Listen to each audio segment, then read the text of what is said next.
ഏറ്റുമാനൂരപ്പൻ്റെ തിടം പേറ്റിട്ട് ചൈത്രം വച്ചു ഇങ്ങനെ നിൽക്കുന്ന ആ കാഴ്ചയുണ്ടല്ലോ. പേരൂർക്കവലയിൽ വന്നിട്ട് ആറാട്ടിന് പോകുന്ന വഴിക്ക് നിന്നാണ്.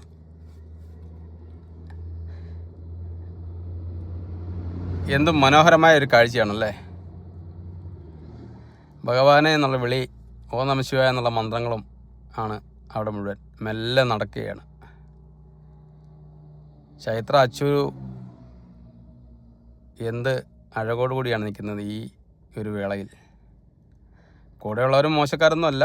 ഒന്ന് ഗണപതി, ഒന്ന് കാളിദാസനുമാണ്. അവരും കൂടെ ഉണ്ട്. എന്നിരുന്നാലും നമുക്ക് കാണാൻ എന്ത് സന്തോഷമുള്ളൊരു കാഴ്ചയാണല്ലേ.